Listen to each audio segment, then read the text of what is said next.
The last I checked, the raising of a child doesn't come with a book of instructions. And from what friends of mine who have kids and family members tell me, it can be a very, very difficult task at times. But as your kids become older and become adults and they go into the world on their own, seeing the upstanding people that they become can be one of the most rewarding things that any parent can experience. And setting the strong foundation of being a good person is probably first and foremost for any success that they're going to have later on in life, be it in the business world, the sporting world, or any other endeavor that they're going to take. And my guest today didn't just raise one really, really great son. He raised two of them, and he's established a foundation of them being good people long before they ever became world-class golfers. His one son is playing professionally around the world. He's been knocking on the door to get his PGA Tour card and has come very close a number of times. He just hasn't quite gotten over that hump of playing the way that he wants to at the right time. And the other is a four-time major champion, former number one golfer in the world, and one of the best golfers walking on the planet today. If you haven't figured it out yet, my guest today is Bob Koepka, and he is the father of both Chase and Brooks. And this was just a wonderful conversation. I really enjoyed talking to Bob, and I think anyone out there listening is going to really enjoy listening to him as well, what he has to say. He has a way to put everybody at ease, and the mutual friends that we have that connected us told me that was going to happen. They told me what a good guy Bob was, and I had to message them after we got done with this show and say, he's not a good guy, he's a great guy. And it's no surprise that his boys both turned out to be the people that they are. For anyone that has kids that show an interest in golf, that have a desire to play golf and even express the interest to play golf at the highest of levels when they grow up, then this really is sheds a lot of light on how one parent did that, again, with not one, but two of his kids. And the proof is in the pudding. Obviously, they're both very successful. Brooks obviously is a household name. And it's just kind of a peek behind the curtain on some of the things that you can do and some of the things that you shouldn't do. So I think you're really going to enjoy this. I know I did talking to Bob. And please give a big, warm Golf 360 welcome for today's guest, Mr. Bob Koepka. What's up, everybody, and welcome to the Golf 360 podcast. I'm the host, Pete Popovich. So you may be asking yourself, what is Golf 360? And Golf 360 is a show that was designed to introduce you to people associated with the game of golf to help you improve not only at your game, but also your life. Almost all of our guests are from within the industry in some way, shape, or form, but some of the guests we have are from outside the industry, and it mainly revolves around the business world with a few others scattered in here and there. Now, all of the guests that we have a few things in common. One, they all were highly successful and accomplished in their field. Two, each has something to pass along that will help you in your game and your life. And three, they were all more than willing to give back by passing along the things that they use to help them in their career, and even some of the mistakes that they made so that others don't make them in their journey. So I hope you find listening to them as enjoyable as I did interviewing them, and that each and every one of you benefits from the information that they so willingly and graciously pass along. Hey everybody, I want to give a big shout out to a new sponsor of the Golf 360 podcast, and that's Affinity Wealth Management Group. We all work exceptionally hard for our money, and none of us can afford to let that fall into the dark abyss of the big box financial service firms and their jack of all trades and master of none mantra, which basically means you become a number within a cookie cutter model that's also often accompanied by massive fees. Your future deserves more than average returns and little attention. At Affinity Wealth Management, they ensure that your financial goals receive highly individualized, tailored attention from experts, not just advisors, who are in the industry to be great and not average. As a client of Affinity Wealth, you receive a customized solution to your customized life, keeping in mind your family's financial situation, values, and risk tolerance. Call Affinity Wealth today for a no-cost consultation with one of their experts at 724-754-8200. Again, that's 724-754-8200. Or you can also check them out on the web at www.affinitywealth.com. AffinityWealthMG.com. That's AffinityWealthMG.com. This podcast is brought to you in part by Just Thrive Probiotic. You may be surprised to learn that your digestive system is the key to creating and maintaining the quality of your physical, mental, and emotional health, and it's one of the body's most essential systems. That's why the majority of nutritionists today highly recommend probiotics as an indispensable nutritional supplement. As a discriminating consumer, you've probably been searching for a probiotic that is proven, potent, and effective, and you found it. Just Thrive is your best choice for maintaining a healthy lifestyle. Just Thrive Probiotic captures the power of hundreds of thousands of years of nature's design with a specialized bacillus strain formulation that guarantees survivability through the stomach and upper digestive system. Supports optimum gut health, digestive health, immune health, and delivers antioxidants. Great for adults, kids, and the whole family. Use promo code GOLF360 at www.thriveprobiotic.com for 10% off your order. All right, Mr. Koepka, thanks for coming on the show. Really, really excited to have you on today. Well, thanks for having me, Pete. And just tell me about it, please. I'm locked and loaded with Beam and Coke, and my schedule's wide open for the however much time that we need to talk. And like I said, since we talked about this about a week ago before Christmas, I've really been excited to sit down and chat with you, and looking forward to a great show. Yeah, I'm excited. Golf is something I love, and I enjoy talking about it, and looking forward to our conversation. Before we get going, I need to give a shout out for the individual that probably was responsible for this happening. And for those of you who might not know, that's Paul Smith, and Paul has Assassin Golf here in Hilton Head. Bob, you probably know about Assassin Golf, as do I. It might not be out to the masses, and Paul's in the process of redoing his website, but you can check out some of his older things on Facebook under Assassin Golf. So I'd like to thank Paul for connecting us.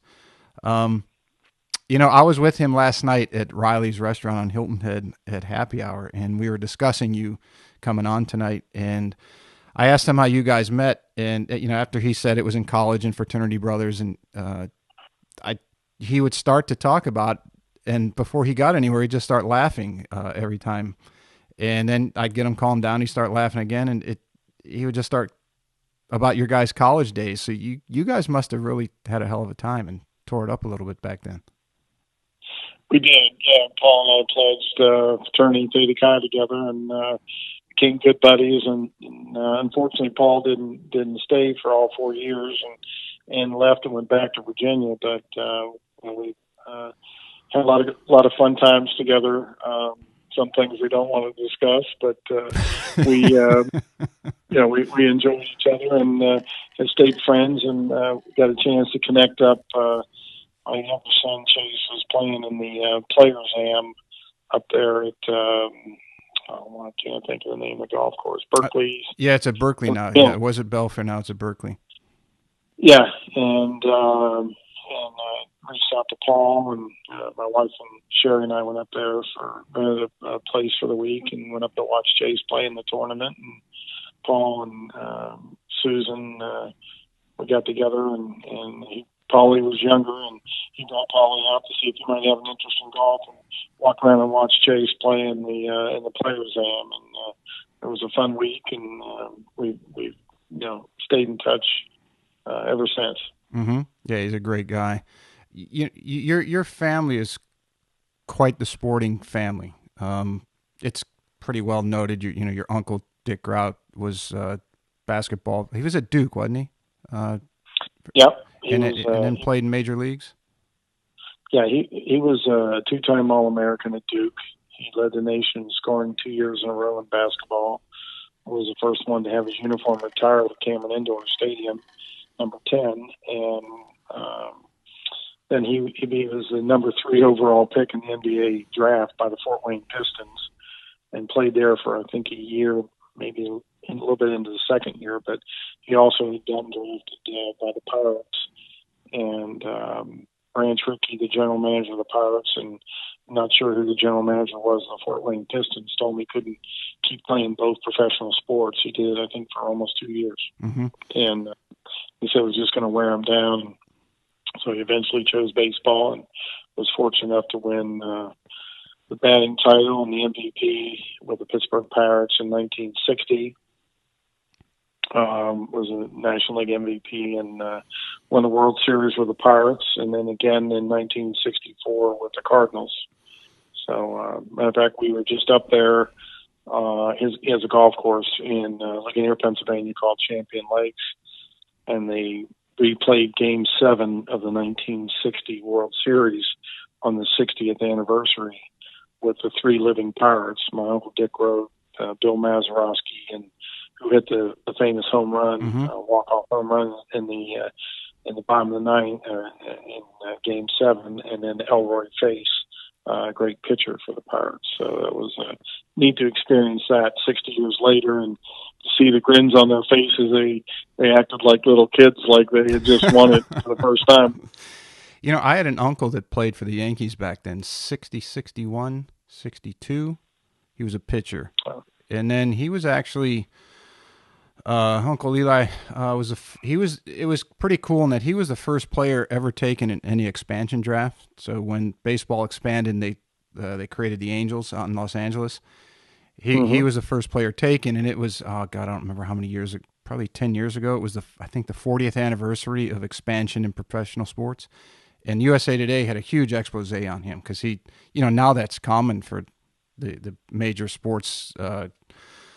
To have expansions in whatever city, the Raiders or here and there and what have you. And so it was that era. That was a cool era. And I always tell him, because he posted on Facebook number of years ago, he played in the last Old Timers game at Yankee Stadium before they tore it down. And I messaged him. I said, why didn't you tell me you were playing? I mean, that was my bucket list, to get to Yankee Stadium before they tore it down. And he said, I never thought you'd want to go. Yeah, that would have been a fun thing to go watch. I teased my uncle, matter of fact, because how they got the video. Apparently, Bing Crosby was a minority owner with the Pirates, and when he had passed away, they were going through his house, and they found a videotape of Game 7, and so they sent it back to the Pirates. And I told my uncle he got a single in the 8th inning. And I joke with him. I said, that's the only time I'd ever seen you at bat, because I was just a baby. I was an infant, you know. And when that happened, and I said, you had a pretty nice swing for back in 1960. We were joking about it, but I said, yeah, it's the only time I'd ever seen you at bat, and you got a single. So I said, good for you. You were pretty good at baseball yourself, weren't you? Yeah, that was my love growing up. I did pretty well. I went on to, I played through high school and then went to West Virginia Wesleyan, where Paul Smith and I met, and I pitched there for 4 years. Left-handed pitcher, and had a little bit of success, but obviously there was a lack of talent there to get further. And I always enjoyed baseball. It was my first love, and the only thing I guess that I regret about it is, when you went to college, they did a DH, and they would never let you hit. And I was always a good hitter, and unfortunately, when you pitched, they thought, stick to pitching, you're not going to hit. And, that was the only part I didn't care about. I never got one at bat in college. So, did you ever get the nerve to call your uncle out and say, I think I can blow it by you, old timer, and get him out on the diamond a little bit and challenge him? It's funny you say that. I used to go up. My brother played football. So once baseball season was over, he would go right into football, and I didn't play football. So I would typically go up to his golf course and hang out. He had 3 girls. So I would go hang out with my cousins, and I'd work at the golf course, and I'd, go, hit balls at night or whatever. And somebody was asking me about, pitching and this and that. And so I heard you threw a no-hitter. I heard you did this and that. I was probably 13 or something like that. And, so my uncle was probably in his mid-40s. And, he was the type that was, he was the athlete in the family, and still had the ego that no one was as good as he was.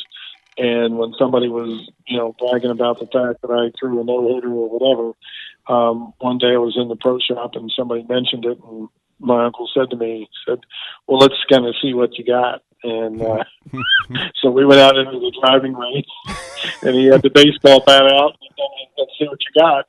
And so I was trying to pitch to him and see what he could do, and I got a few of them by him, but he definitely he tagged a few of them. So it was the only time I ever had a chance to face a major leaguer, I should say. You didn't give him any brushbacks or chin music first couple, did you? No, I was afraid because I was staying there with him. So if I did that, I wouldn't have a place to stay. There was, I mean, if anyone surfs the internet, and I think, Brooks's story is very well documented, but he played baseball as a kid. Did both your boys play, and did they follow you into baseball because of your passion for it? Or how did that come about? Yeah, when they were little, I got them involved in pretty much every sport.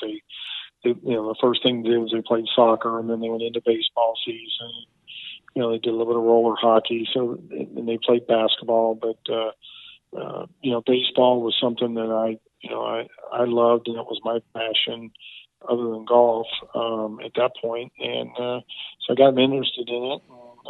But both Brooks and Chase were pretty good, baseball players. I mean, really, that was Brooks's first love. I used to take him to the ball field and just hit him grounders. And, I can remember when he was he got selected for a T-ball team. The guy that coached his soccer team picked him for baseball, and he was 5 years old. And at the time, T-ball they were taking 5 and 6-year-olds, and he showed up at the first practice, and I was there to help whatever Coach Ray needed. And he asked Brooks, "What position do you play?" And he said, "I play shortstop." And Ray looks at me and he's like, "My son plays shortstop." And I was like, "Well, then tell him short's taken, and tell me to go to second base." And he asked me if I would work with the two of them, and I said, "Sure, I'll work them." And so I took the middle infielders and was showing them how to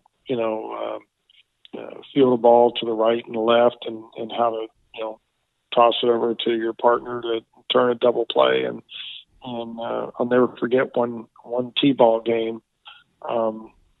They turned 4 double plays. Wow. And the parents in the stands were upset, and they were yelling at the umpire that you're not supposed to do that. And the umpire looked at him and was like, "What do you want me to do?" And he said, "It's not against the rules." And they were just amazed that a 5 and 6-year-old had that much hand-eye coordination. And I would teach them, if they hit the ball to the right, to feel it with the soft hands and just lay it over the bag so that the other guy could come across and and catch it and fire it right to first. And he loved baseball and was very good at it. And when he was 7, he took up golf, and we used to go from playing a doubleheader to running for a 4-hole tournament or a 9-hole tournament at the same county park. And he loved golf, and he played baseball too. He was 12, and then decided he wanted to give it up and just focus on golf. Chase played baseball until he was like 8 or 9, and then decided he wanted to just focus on golf as well. So in today's world, everything seems to be so specialized with travel soccer and travel baseball and travel. You fill in the blank, and it seems that everyone's specializing their kids. The ages seem to keep coming down lower and lower. In looking back, I mean, the data out there is clear that it shows that you should put your kids into any sport that they want to, or get them involved in a lot of different things so they can have a more well-rounded development. In looking back, in your opinion, do you think that helped both your boys in their golf game and in playing other sports? Oh, I definitely do. I mean, as I think, golf's such an individual sport. Mm-hmm. The only time you play it as a team is when you're in high school or in college. And I think, playing as in a team sport is very important, because you have to learn that no matter what you do, you're not going to have the sole outcome of the game. Um, you have to rely on your teammates to help, and you have to understand that you're going to win, you're going to lose, and learn how to deal with that, how to compete, and how to accept both winning and losing. And I think you develop different hand-eye coordination playing different sports. I know people are wanting to specialize and do things, but you know what? You don't know what your kid's going to be good at, or what Right. what he or she's going to like to play. And when both my kids told me they didn't want to play baseball anymore, I remember coming home. My wife said to me, I know it's bothering you, but it's not what they want. And I said, I know. I said it hurts, but I have to accept it. And if I wanted my kids to be golfers and they didn't want to be, they wouldn't be where they're at today. Mm-hmm. That'd be something that they wanted to do. And I think as a parent, you have to learn to step back and allow your kids to, they'll figure out what sport they want to migrate to. Even if they're very good at 2 or 3 different sports, there's one that they're going to have a love for, that they're going to be willing to work at, and you have to let them find that sport. And it may not be what you want, but if it's what you want, it's not going to work out. If it's what they want, there's a chance it can work out. It's interesting that you say that your wife kind of brought that different perspective to it. I remember my mom telling me that when I was a kid, because I eat and I write left-handed, but I do everything else right-handed. Throw, play golf, bat, you name it. And I'm pushing 50, so back in the 70s, when my dad saw I was left-handed in eating and writing, well, not even writing yet, but just eating. My mom said he was all irritated. It's like, well, how's he going to be a golfer? Because my dad was a golf nut. So how's he going to be a golfer? They don't hardly even make left-handed clubs. And she said, well, why don't you just let him figure out what he wants to do before you start pushing him into golf? And then I had Matt Reagan on last week, who is the partner in Operation 36. And he was discussing the helicopter parents, is what seems to be the tag phrase today, of people, the parents just Yep. constantly over top of their kids. And he said that the difference when the dad caddies versus when the mother caddies is astronomical, and that the kids play so much better because their moms don't get in the way. They just encourage them like mothers do. Hey, you're doing good. Keep trying. Keep going forward. Don't worry, you made a mistake. And the dads are like, well, why'd you make the mistake? Why didn't you do this? Why didn't you do that? And it's out of love and the desire for your children to do well, but you got to at some point say, okay, what's best for my child, and what do I have to do to make that happen? And it's cool that I bring that up, because it's cool that a lot of parents aren't like you, that they would say, okay, I need to let them do their thing and then support them the best I can in that capacity. I made my share of mistakes. I think as a parent, you just want the best for your kids. And, there's no book on how to do it the right way. You just got to kind of do what you do. And, there's times I ask them the wrong question or whatever. But, I think the main thing is parents is make sure that your kid's having fun in whatever sport it is. Mm-hmm. If it's golf, it's got to be fun first. And it's okay. Like, I'd have parents say, well, my kid doesn't want me to go out and watch him play in the tournament because he gets too nervous if I'm watching. And I'm like, wait a second, you're paying the entry fee. I said, your kid shouldn't tell you not to play. If he's worried about playing in front of anybody, how's he ever going to be able to, play at a high level? Right. He's going to go watch him then, and I would say, look, go watch him, because they're going to make mistakes. And the only way for them to get better is you got to talk about, the decisions they made. Maybe they've got a downhill lie and they got to hit it over the water, to an elevated green, and they don't know, and they hit it and it goes right in the lake in front of them. And, or they take a lob wedge out when they're just off the edge of the green and the pin's in the back and they got all this green to work with. And say, did you ever think about, maybe taking a 6-iron and bumping running it? I'm like, no, I just took my lob wedge. And, I'm like, well, next time you're in that position, maybe you should try a different club, because you've talked to Tony Jacklin, and Tony said get the ball rolling as quickly as possible. He gave a speech at one of the kid events my both boys played in when they were young. And I walked both of them up there, and I said, this gentleman's played golf at the highest level. And I said to him, I said, these two young men have an interest in golf. Is there one piece of advice that you would give these young men if, about golf? And he said, get the ball rolling as quickly as possible. And so I used to refer back to that, why are you taking a lob wedge out? What if it spins? What if it doesn't spin? How do you know? And Yeah, I said, it takes a if you bounce do a coming bump in and from so run, high. Right, yeah. A bump and run's not going to have any spin, and let it release back the hole. So get the ball rolling. More putts go in than balls flying directly in the hole. So have it roll and give it a better chance. And so I think kids are going to make bad decisions, and but you can accept the fact they made a bad decision, but don't allow them to keep making the same bad decisions. So if you talk about it in the car on the way home, and next time they're in that same position, maybe they'll choose a different club and approach it differently. Mm-hmm.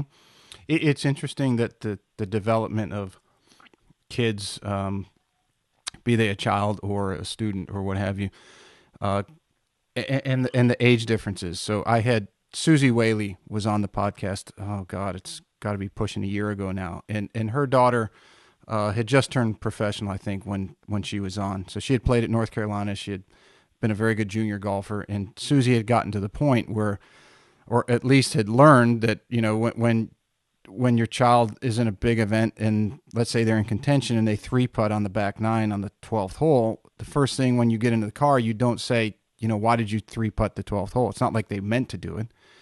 And so she was discussing on how you become more of a cheerleader and, hey, don't worry about it. I mean, they're already beating themselves up enough. And then about 2 months ago, I had Krista Dunton on, who's a top 100 coach, and her kids are, I think they're around the 9 to 11 age, and Krista is still in that coach mode where she wants to help fix it.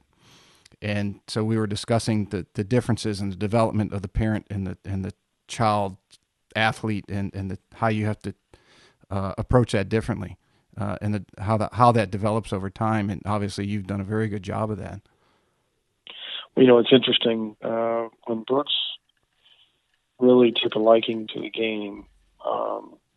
I called a friend of mine I used to play in some pro-ams with, Warren Botke, and I said, I called Warren and I said, hey, Warren, I said, when I asked you a favor, and he said, yeah, what's that, Bob? And I said, well, my son Brooks is kind of taking a liking to golf, and I said, he got some pretty good hand-eye coordination, and I've got him where he's hitting it, pretty solid and everything. And I said, I was wondering if you'd be interested in being his instructor. And he said, definitely, I'd definitely be interested under one condition. And I said, what's that? And he said, well, I'm the coach and you're the dad. Mm-hmm. And I said, well, you know what, Warren, I have one condition back at you. And he said, what's that? I said, that I approve that, but the condition is the fact that I get to come to the lessons so I can see what you're teaching him. So when you're not around, I can make sure he's doing the same things that you're asking him to do. And, it is hard. Sometimes you got to be the parent. Sometimes, you got to just step away. And, golf especially is a sport you're going to lose a lot more than you're going to win. Mm-hmm. And I have one story I can relate with Brooks. When he first started playing, he would always play in like 9-hole tournaments. We had an 18-hole tournament. He was going to play up Vero Beach, and they were going to play 9 holes on a Saturday and 9 on a Sunday. And there was 2 individuals that he could never beat. And lo and behold, on Saturday, he goes out and shoots the low round. And normally, he'd have won the tournament, but we got 9 more holes. And he was so full of himself that Saturday night. We walked down the beach to an ice cream shop, and guess all the other kids that were in town for the tournament all show up there, and they're nudging him and going, "Hey, Brooksmead, you got the lead." And they're all like, "Hey, you're beating so and so and everything." And he was so full of himself, um, and everything. It was kind of fun to watch. And of course, you go out on Sunday, and you still got to finish the job. And there's 9 holes to go, and slowly you could just see the lead evaporating, and these two guys, and all you could do is just walk along and watch. And of course, you want every shot to go in the hole, you want every putt to disappear, and as a parent, we all want the same thing, but there's nothing you can do. And I can remember he goes in to sign his scorecard and everything, and he was 9 years old, and he signs his scorecard, and he starts walking out of the tent, and he sees me, and he comes flying right at me, and so I kind of bent down a little bit, and he just jumped right in, into my chest, and his legs wrapped around my hips, and his arms around my shoulders, and he was bawling over my shoulder. And I said, "What are you crying about, son?" And he's sniffling, going, I lost. I said, I know." And I said, "Hurts, doesn't it?" And he's like, yeah, it really hurts." And I said, "Well, son," I said, "just remember this feeling of what it feels like when you lose. Because let me explain one thing. You have to learn to lose before you can learn to win." And I said, "And this feeling hurts a lot." And I said, "Don't ever let it happen again. Don't ever get this feeling again. Figure out that you want to work hard enough to get that feeling of enjoyment of winning." And, I don't know if that made any difference or not, but I just remember that. And, he finally did eventually win one, and obviously has gone on to great success. But I think it's not always about winning. I think it's about playing, giving the best that you've got. And if that's coming in third or coming in fifth or winning, as long as you tried and gave it the best you got, that's all you can ask for. Right. There's certain things that not yours. Be very curious to because that age and I could have the ages wrong, but it's in that range. Let's say 8 to 12 years old before you get to become an adolescent. The developmental years, and 9 years old being in particular, is being a very developmental age for boys and girls. And I would be very curious to ask him that if that tournament or anything that he learned at that time helped him later on in his career, even so far as to the final day at Bethpage when he had the big lead, and then it started to slip away, and because if you're 9 years old and you learn that, then something is building in you for years and years and years, whether you realize it or not, and in a positive way, especially in his case. And I would be very surprised if somehow he didn't say, yeah, I kind of reflected on that at one point during the round or maybe prior to the round, but utilize that failure, so to speak, later on in his life and his career to overcome a similar challenge as he developed. And of course, obviously, winning a PGA is probably a little bigger thing than winning a junior golf tournament. Yeah, but I think all those experiences that you have, whether they're at the little league level or American Legion or college ball or whatever it might be in the AJGA or just your state junior tournament, all those things are important because those are experiences that you can reflect back on, Mm-hmm. and each one's a learning lesson. Whether you win or you lose, you have to learn from both, not just one. Right. And I think that whether he or whatever admit that helped him get over that day at Bethpage Black or not, may or may not, but maybe it did have an impact on him at some point. Mm-hmm. It's I don't think anybody knows the true answer, but I think the more you are put in positions to fail, the better off you are. because eventually you'll overcome that. And Yes. then more times you are in positions to win and you overcome that and you do win, you have the confidence that you can finish it and get the job done. So you have to learn from both your failures and your victories. Mm-hmm. Yeah, I agree 100%. Where did the golf connection come from for your boys? Did you get into golf at some point, and then they kind of followed Dad around, and hung out with you? Was it a friend of Yeah, theirs, or what? How did that evolve? it was. When I got out of college, I played a little bit of travel softball and stuff, and then I kind of got hooked on golf. And I had moved to Pennsylvania, and I was about a half hour from my uncle's golf course. Didn't know anybody, so in the summers I would drive over there and I'd work at the golf course, and then I'd go out and play. And I kind of got the bug. And when I moved to Florida, I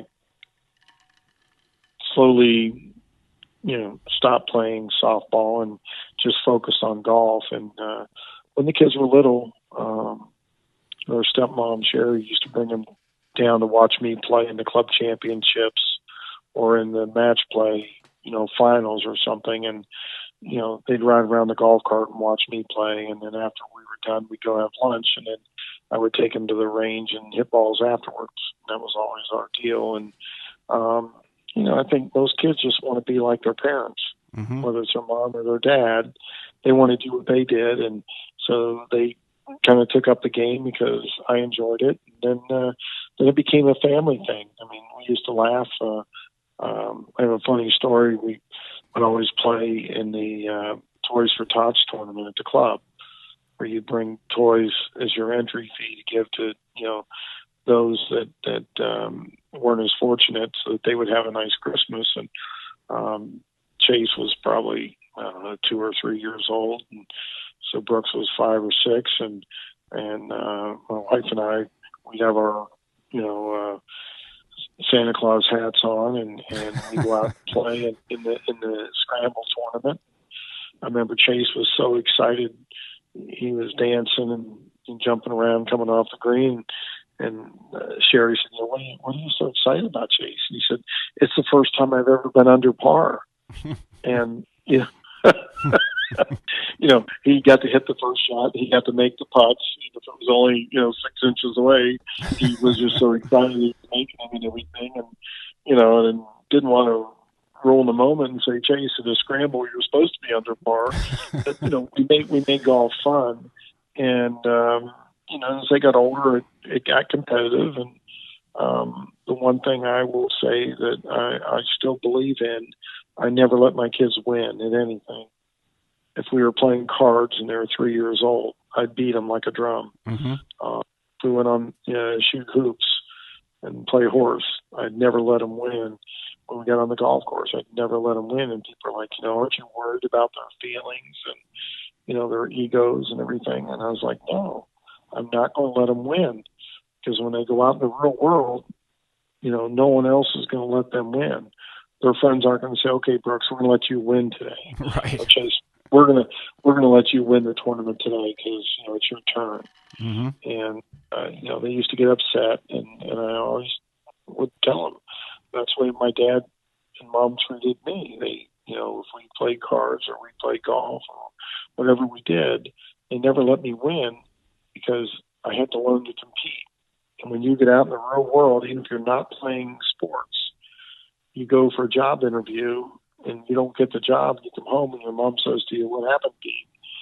Like, I don't know. I thought I was supposed to win. Right. Which is very rampant in today's society. Exactly. Everything you do is a competition.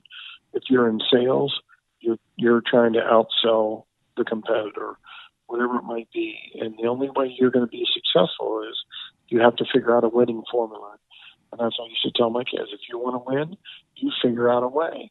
And I beat them like a drum. Mm-hmm. And, I remember, I don't know, Brooks was probably 10, 11 years old, and he birdied the second hole, and he was skipping back to the golf cart. And I was like, what are you so excited about?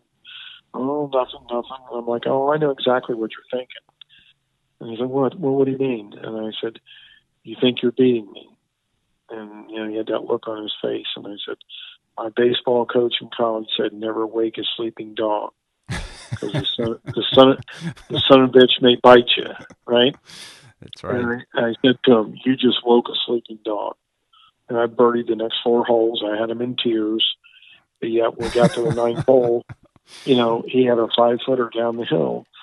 And I wanted him to focus on that putt. He wasn't winning the match. It was probably 4 or 5 down in the 9 holes, but I wanted him to focus on that putt. And I told him, I said, if you don't make this putt, you're going to be doing dishes tonight. And, he was probably going to do the dishes no matter what. Right. But I wanted him to understand that putt meant something. And, he was grinding over it and stuff, and he made it. He was excited because he didn't have to do dishes, but maybe I didn't have him do the dishes, but I had him do something else anyways. So, when you foster the development of that with your kids, and you had the 2 boys, how did you referee that as they grew to make sure that competitive nature didn't cross the line, in particular between the brothers?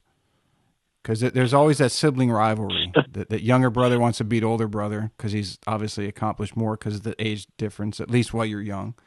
How did you manage that? I don't know if I managed it well or not. I definitely had those times. I'll never forget. Brooks was going off to college. He had to go to summer school at Florida State. The summer before his freshman year, our coach wanted to go up there and get acquainted and everything. And it was the weekend of Father's Day, and I was taking Chase up to North Carolina to play in a golf tournament in Cornelius, North Carolina, along Lake Norman. And on Saturday, we were going to leave. I think we were leaving Sunday to drive up. And so I had to get some things done on Saturday. And they said they were going to go out and play. And typically, Chase would always play shorter tees than Brooks. And that day, they decided to play the same tees. They're going to play the tips. Mm-hmm. And I stayed home and was doing some work in my office. And they played the back 9 first. And apparently, Chase beat Brooks on the back 9. They made the turn, and we lived on the 5th tee box. They played the front 9, came back, and I remember they came in the house to the back patio, and Chase was skipping out of the golf cart all the way in the house. I knew something could happen and everything. And, Brooks comes in the sliding glass door behind him with a funny look on his face.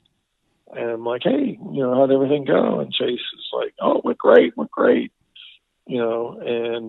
I said, oh, that's good. I said, you played well? And he's like, yeah, I beat Brooks. And I looked at Brooks and I'm like, did he? And he's like, yeah. He made a putt on the 18th hole, to beat me. I think Chase shot like 36 and Brooks shot 37. And I said, oh, that's great. And Chase immediately just started going down the hallway to his bedroom. And Brooks says, well, what about the front 9? And Chase didn't want to stick around for that. I'm like, what are you talking about? And I had to holler at Chase to get him to come out. And I come back into the family room, and I said, so what happened on the front 9? Oh, I don't want to talk about that. And Brooks looked up and said, he said, I shot, like 30, 33, and he shot like 38 or something like that. And Chase was all upset and pouting and everything. And I said to him, well, what are you upset about, Chase? How would you like it if you got beat by 5 shots on the back 9 and everything? And I'm like, well, Chase, you're not supposed to beat him. He said he was over. And I said, you got him on 1-9, but he didn't want to finish the story. He only wanted to tell the good part. And, they were competitors. They went at each other like cats and dogs, which is really what I think made them both better. They pushed each other. Mm-hmm. And it's no different than my brother. I had an older brother by almost 4 years. All I ever want to do is beat him, and I probably can remember every time I did. Um, and it made me a better player because I had to work harder to keep up with him and his friends. Right. What were the differences, or what are the differences in their personalities, and how might that have affected how you treated one versus the other, if it did at all? Yeah, they're two different kids. Everyone always talks about how big and strong Brooks is, and they don't realize he was not always that way. He was never the big kid and everything. He always had good club head speed, but he's really grown and really filled out. He's got a bigger frame than Chase. Mm-hmm. Brooks goes 6'1", maybe 210, 205, and Chase is probably 5'10", maybe 155 to 160 pounds. So Chase can't overpower the ball like Brooks does. And they have different mentalities. Brooks would finish, next to last in a tournament and tell me how he was better than everybody else. Maybe riding home in the car and I'm going, well, you sure didn't prove that today. And I was like, well, I'm still better than everyone. I'm like, well, then you better show it, the next tournament. Where Chase could win a tournament, and then sometimes he would tell you that, well, I didn't play that good today. And I'm like, Chase, you won. And I think sometimes he needed a little more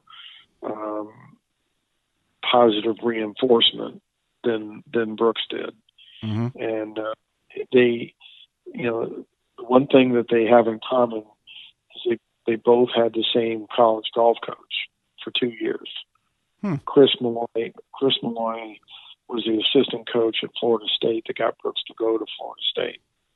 And at the end of Brooks' sophomore year, he took the head job at USF, and he was there for 2 years and recruited Chase to go there. And it was amazing talking to him because he understood the differences, and he knew he could ride Brooks really hard. And,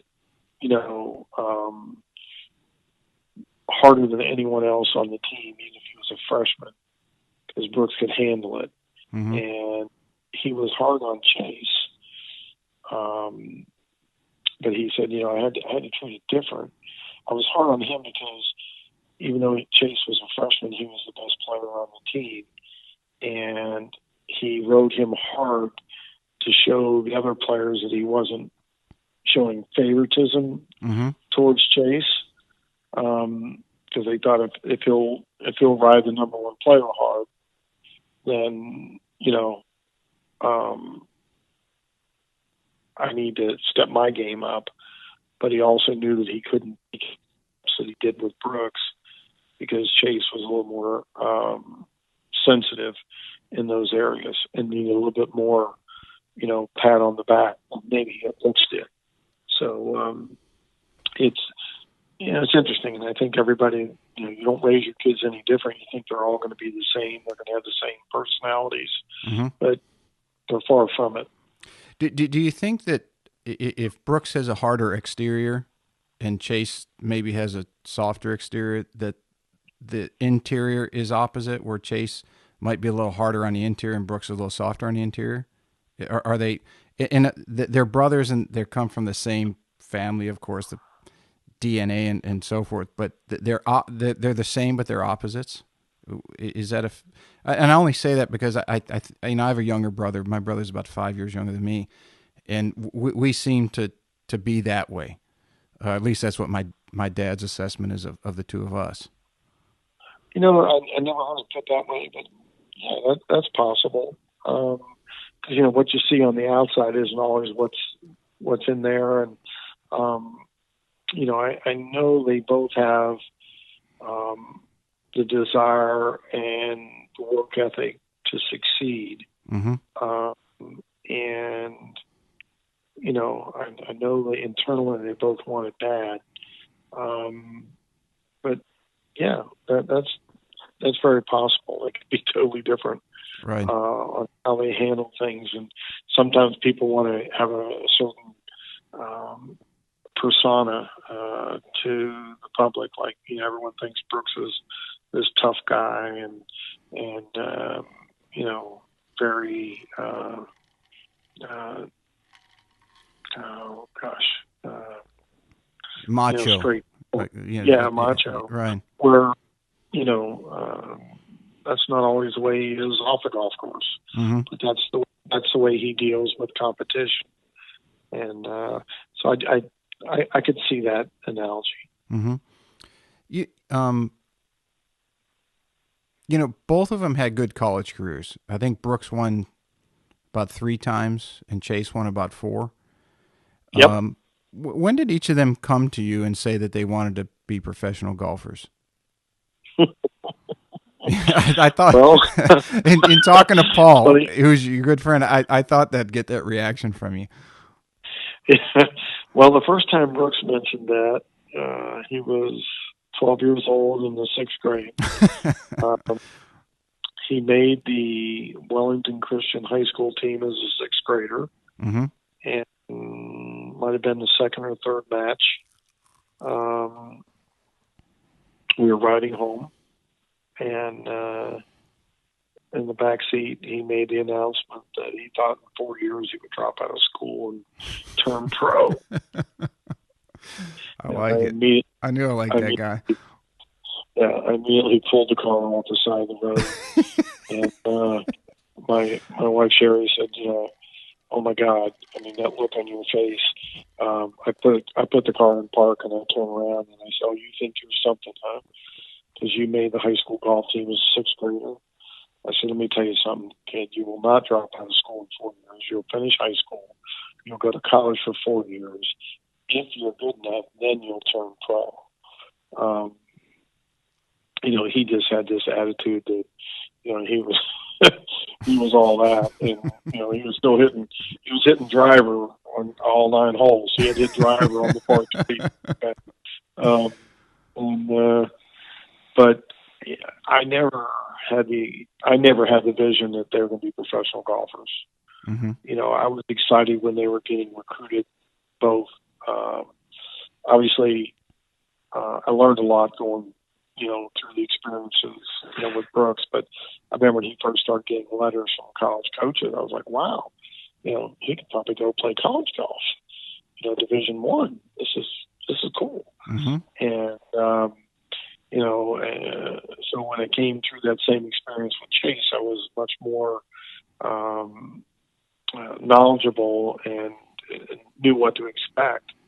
And even through college, I didn't ever feel like, Brooks was never a superstar. He was always very good.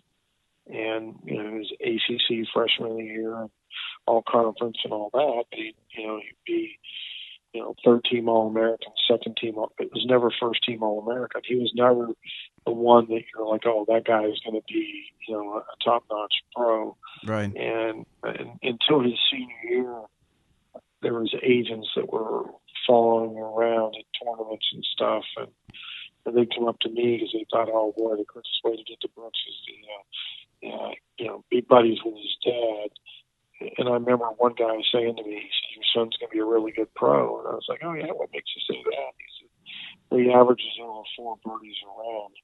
And anybody that's averaged over 4 birdies around in college, has made the transition successfully to the pro level. And I was like, oh wow, maybe this could happen. You Hmm. know, um, when Chase decided, I would say it was a little bit later. It was probably more freshman, sophomore year in high school. He would say he wasn't a long hitter, and he was right in the hunt.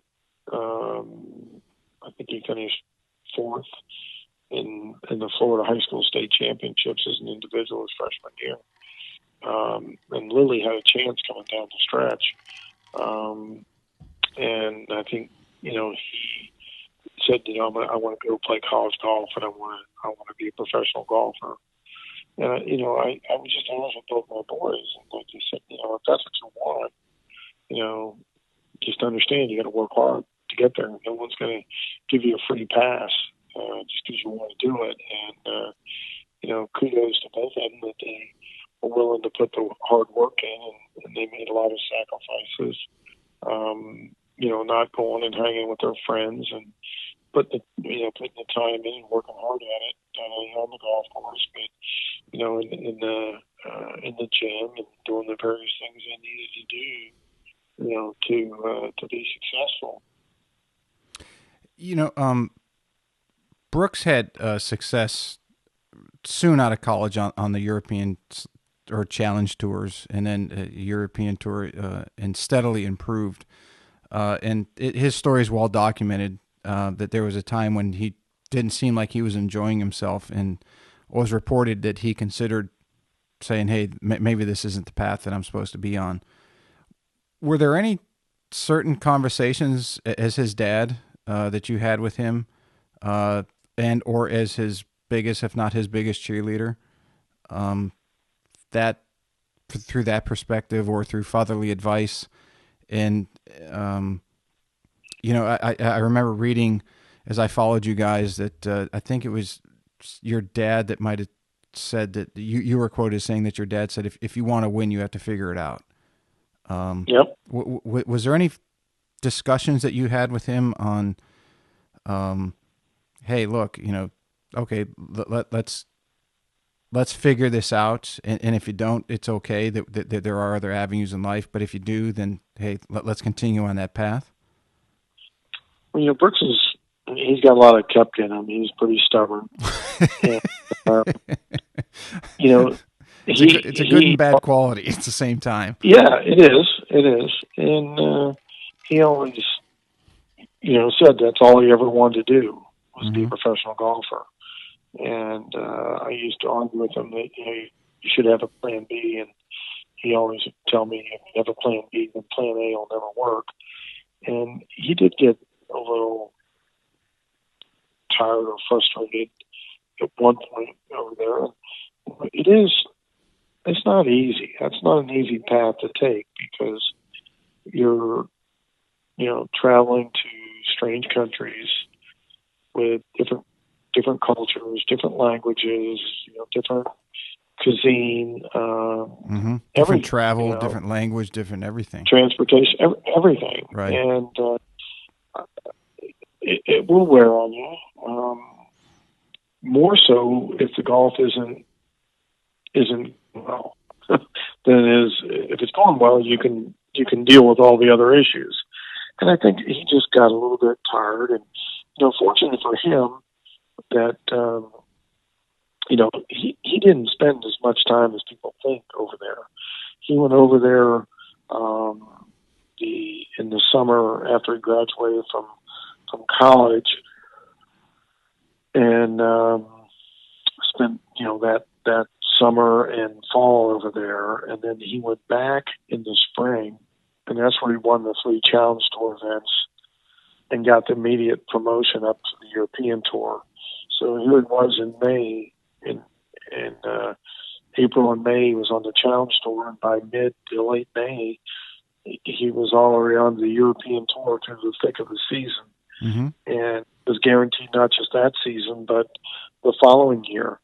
So it freed him up a little bit, and in the fall, he won the tournament in Turkey, which got him, the next 2 years on the European Tour. But what that did, it also got him sponsors invites here in the U.S. So the very first tournament that he got in was the first tournament of the year. It was called the Safeway Open out in Napa Valley. And he had the lead with 9 holes to go. And unfortunately, he didn't close it out, but it got him, more invites. And he eventually turned that into a special temporary membership when he came in tied for 4th at Pinehurst in the U.S. Open. And so he earned his PGA Tour card, and he technically never went back to Europe and played on the European Tour. And, Chase took the same route and went over there and took him a little bit more time. That summer and fall, he did okay, nothing great on the Challenge Tour, and then he went to Q School both here and for European Tour. Got through first stage at both, went over for second stage in Europe and got through. So he had to withdraw because the next day it was starting here, but he was in final stage to try and get his European Tour card 6 days later. So he stayed over there, didn't get his card, got on the Challenge Tour and had a great season, finished top 10, got promotion to the European Tour. But he didn't have a success on the European Tour that Brooks did. And I think it was wearing on him.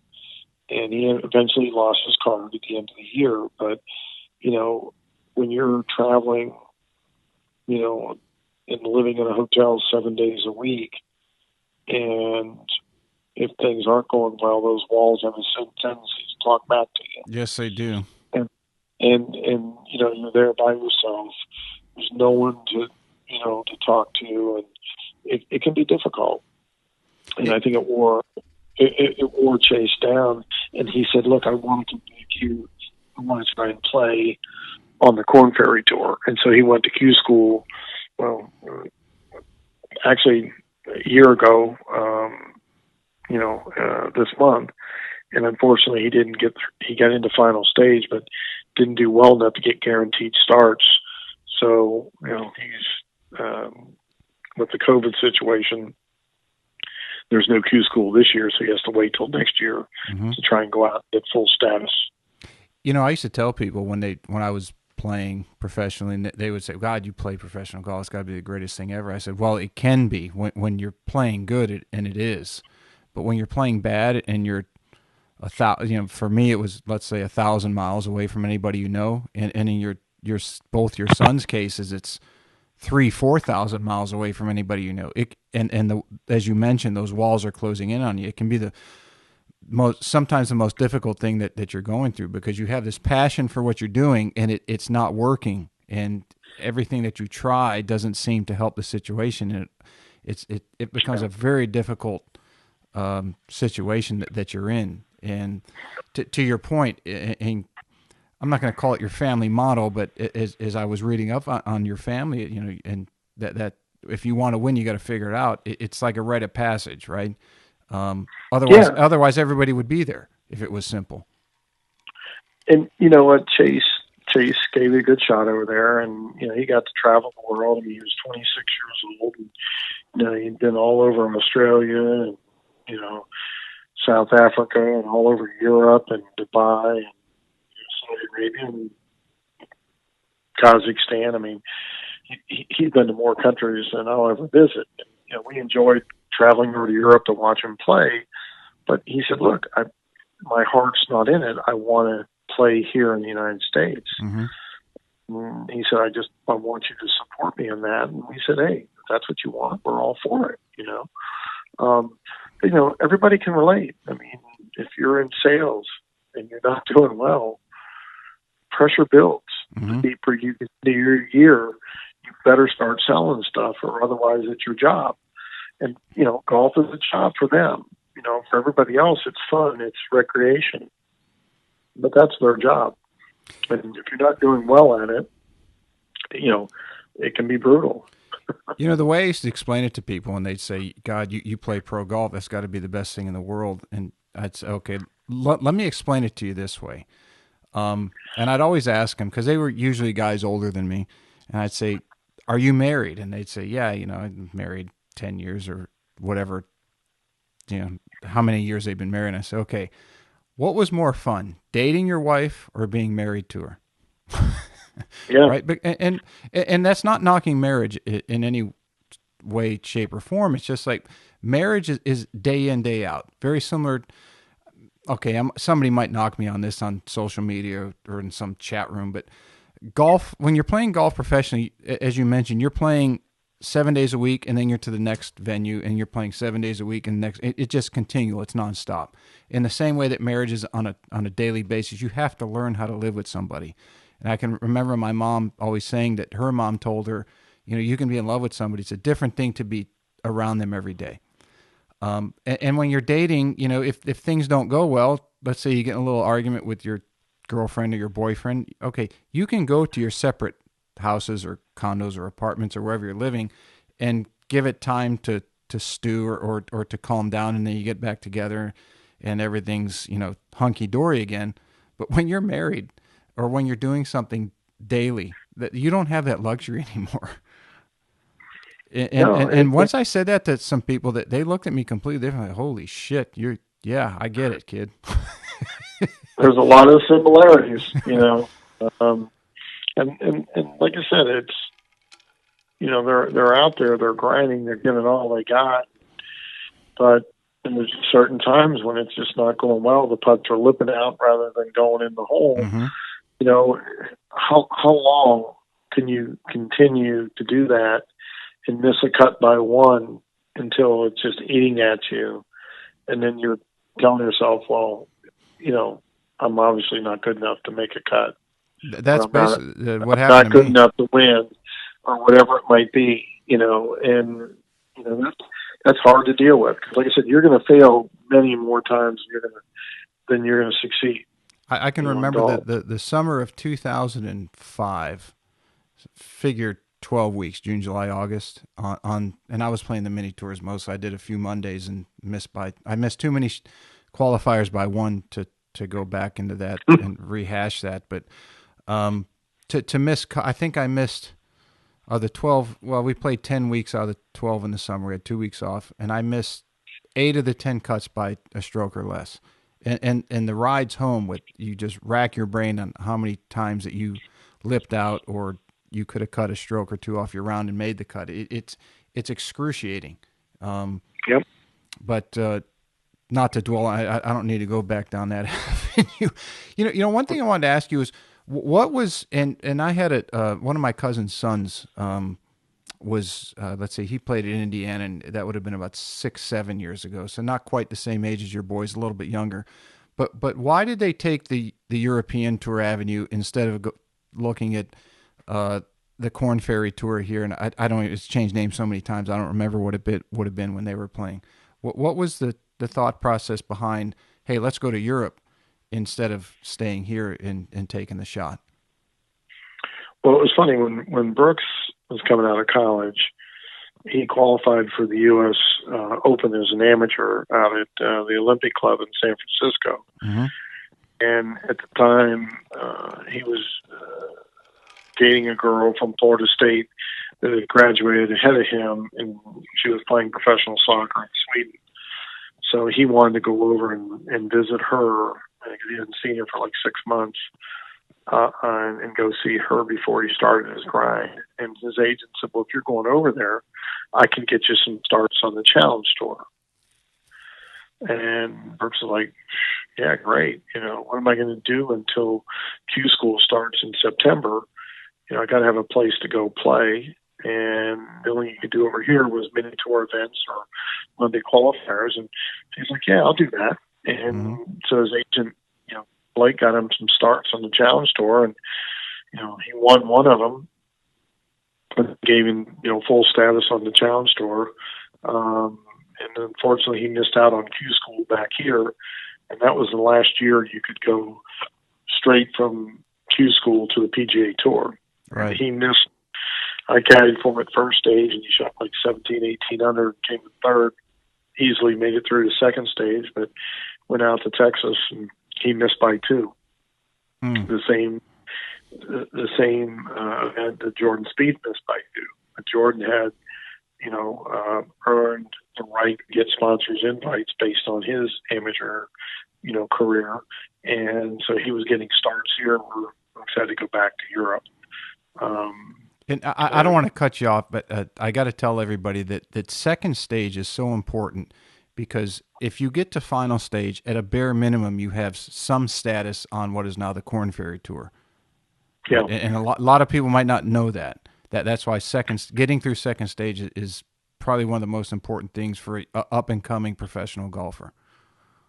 It is, and I experienced that this past year with Chase. But the problem is, you get the final stage and you miss by a few shots like he did, and yet he can't get starts out there on the Corn Ferry. Mm-hmm. And so here we are a year into it, and he's still on the outside looking in. So It's changed a little bit since I was playing, 15, 14 yeah, years but ago. yeah, it's great. He can say he's got current status, but yeah, he still has a hard time getting into tournaments. Mm-hmm. Because it's all based on positioning, and if all of a sudden somebody gets out there and ends up making a cut or doing well in the tournament, they'll jump them, they'll leapfrog them. Yeah, is there still a reshuffle? Yeah. Mm-hmm. So Yeah, for anybody listening, that's all right. Let's just say, for example, out of the 150 guys, and I'm just using an example that Chase is 120th. So let's say he's towards the bottom. If he comes in second in an event, he moves way up the list, and as they reshuffle the status of the players, Chase now is in the top 50 or 60, and he's going to get in the majority of the events the rest of the year. And right, I think that's still how it works. And you can correct me if I'm wrong, Bob. Yep. No, Okay. it's based, where you come out of, Q school, but then you also have the guys that are coming off the PGA Tour or the people that played on the Corn Ferry the year before. Mm-hmm. They're guaranteed starts, so they're all ahead of you, and you're just, you're hoping there's a tournament where not everybody's going to play and you can get in, and then you have to play well once you get in that one tournament to maybe open the door for, another opportunity. Where the other guys, if they can miss 6-7 cuts in a row and go out and have a good week and, keep playing. If you're on the outside looking in, you got to keep playing well every week just to try and get another opportunity. I think that's the hardest thing for some people who know golfers, professionals who are very good. I used to get this question a lot. I was like, why don't you have your tour card? And it's like, well, when you're coming up, you have to play well at certain points. And if you don't, you've got to wait for that opportunity to circle back around again. And those who do, it's not like everybody's not working their ass off to play well at the right time, but it's just like life. That you can work your ass off for a presentation, and if it flops, okay, you're not gonna get that account. You got to wait for another account to come around again. It's very similar, but to use the business analogy is if people are established sales representatives and they've had a history of getting accounts. If they swing and miss at one account, then the company's going to say, okay, let's go to the next one. But if you're up and coming, they might say, hey, you're going to sit in the sidelines until the next time. Well, the same thing happens if you're playing professional golf. Yeah, I tell everybody it's like, it's great. You're a second round pick as a wide receiver, and you make the whatever professional team, and first game they throw a pass your way and you drop it. Mm-hmm. And you come over to the sideline and they're like, I'll come back out and try out for us again next year. What do you mean? Well, you just missed out on first stage. Yep. Your whole year's shot. You don't get to go to game 2, or you don't get to go back in and everything. You get one shot. If you don't advance through first stage, you get to second stage, or second stage to get to final stage, or final stage. You're out for a year playing mini tours, trying to wait for that next opportunity. And when that opportunity comes, you better be sharp. Otherwise, you're back another year. And the pressure for that is excruciating. Sure. And you know what? And like you said, as you get older, you get into a relationship, maybe you get married, maybe you have kids, and then, that pressure just builds because, how are you going to support your family? Mm-hmm. It's hard to do that on the mini tours because you're paying to enter a tour. We're all putting, $400 or $500 in to go play today. So we're playing against each other's money. It's, there's not a sponsor putting the money up. No. All the players are putting it up. And so it's dog eat dog. If I do well, I've just taken the money out of your pocket, or vice versa. So, what's crazy is guys, and you've been privy to it with your boys, but guys will sit there and while they're playing, they will try to beat the shit out of each other. They're not going to nobody that I know in golf is going to cheat. I'm sure there's people out there do. You're going to do everything you can to beat the guy that's a friend of yours. But afterwards, you're going to say, "Hey, come on, let's go have a beer," or you're going to have a group of guys go to dinner. And off the course, you're the best friends in the world. It's to me sometimes. It seems to me that the most dysfunctional thing that there is, but it's also one of the coolest things that I experienced, where you're doing that, and then afterwards you're like, hey, come on, you want to come over to my room and drink a 6-pack, right? Yeah. What do you think Well, Chase needs to get over that hump? Because he's come close. He's played a number of tour events, as you mentioned earlier. He and Brooks they top fived, and Chase was that might have been before we came on, but Chase was 3 under on the last 5 holes. He obviously has his brother as a great source of information, but is there anything that Dad can do to help, or that you try to do, in that he's right there, he's on the cusp? yeah, he played in the 3M up in Minneapolis earlier this year, and on Sunday he had the low round 63. On a Sunday at a PGA Tour event. So, can he do it? Yes, he can. Mm-hmm. He needs to be more consistent about it. He doesn't do it as consistently as, say, his brother does. So he's got enough game. I think it's just it's such a fine line between those that aren't there versus those that are, and he just needs to play well at the right time. And if that's going back to Q school next year, playing well at final stage, getting himself out there where he has a job week in, week out, not on the outside hoping that I might get in the one coming up in a month from now, or maybe one tournament here and there. Mm-hmm. Having the opportunity to set a schedule makes a big difference, because the pressure's not there that I have to perform this particular week, because I may not get another chance, as opposed to, all right, I did okay, but finished 30th, but I got next week.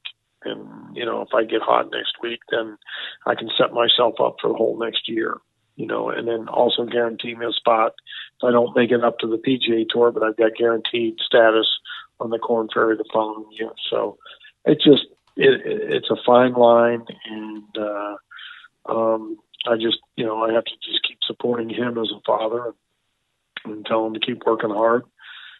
Be prepared, so when that opportunity does come up, you can take advantage of it.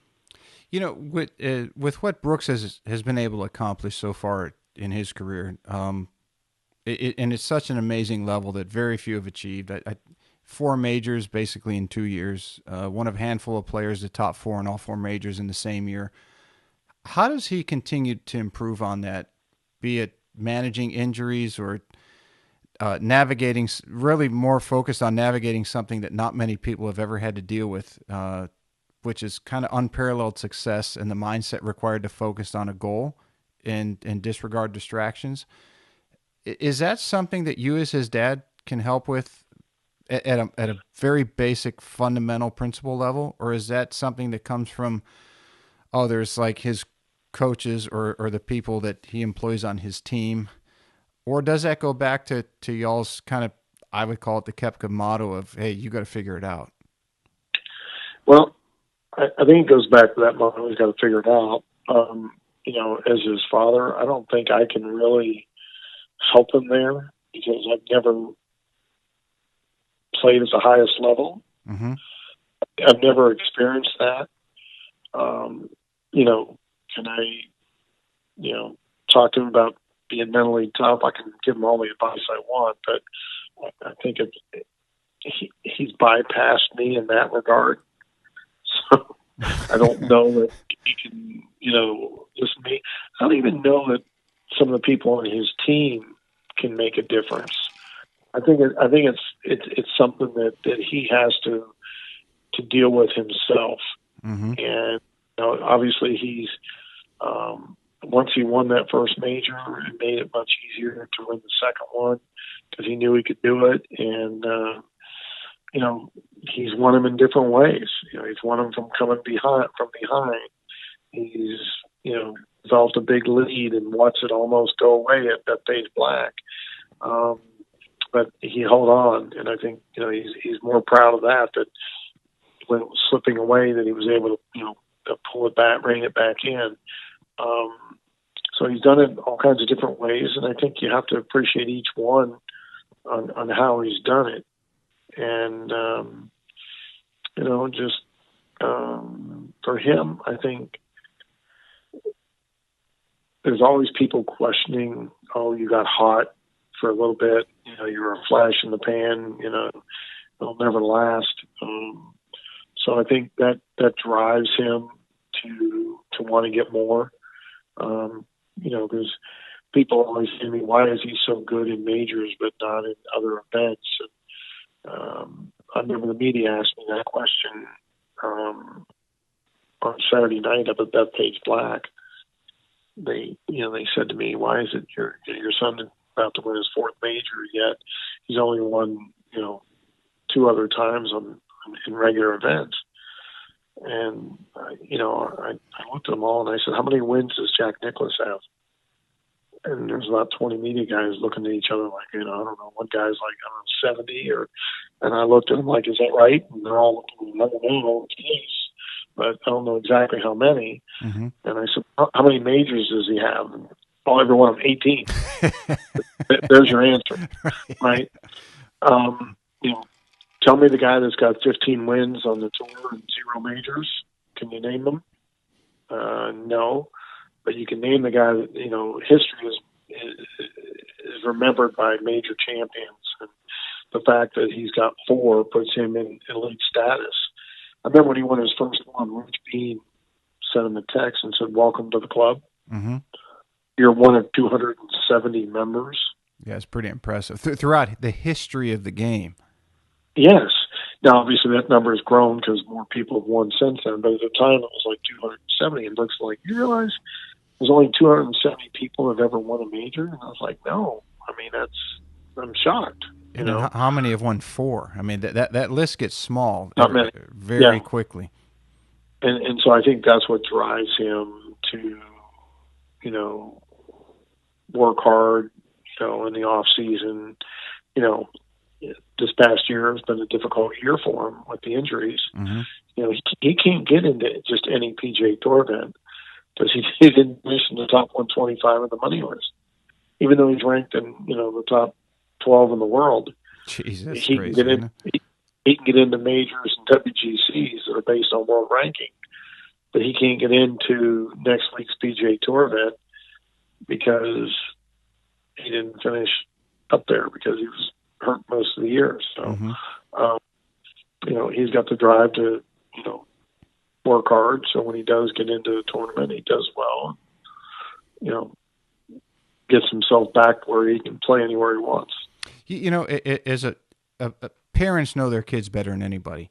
And, you can have world-class trainers and coaches and all those things, but I don't think anything can ever supersede a parent knowing their child, because you raised them, right? You watch them grow. You know the nuances. You know the ins and outs. Having somewhat of a basic understanding of that, what do you think that each of your boys needs to improve at? Not necessarily to just for Brooks to win another major or Chase to win on the PGA Tour, but just overall, as an overreaching. Hey, if you sat them each down and say, "Hey, Brooks, if you did this, I think that it would take you that you would improve." And Chase, if you did this, I think you would improve. I've always said with Chase, I think he cares too much. He can hit a great shot, but he's never satisfied with it because he thinks it should have been better. Mm-hmm. And I think sometimes if you just don't care as much, he'll be upset if he hits it to 15 feet because he thought he should have hit it to 6 feet. And, Brooks has got a little more of a laid back attitude of, all right, well, I'll just go make the 15-footer, and, he just doesn't care. And so I've always said Chase needs to have a little bit of Brooks in him of not caring so much because I think when you care too much, you beat yourself up too much. So mm-hmm. that's what I would say. Chase needs to do. With Brooks, I think maybe he does need to focus in a little bit more on some of the regular events, and the reason being is, and I'm not saying he doesn't focus hard enough, but if you create bad habits, they can show up at the wrong time. And I sometimes think that he maybe isn't focused enough, and he misses a shot here or there, and that could show up again, at the wrong time, maybe in a major or something. So, I'd like to see. I think winning breeds winning. So I think it'd be nice to see him win more, just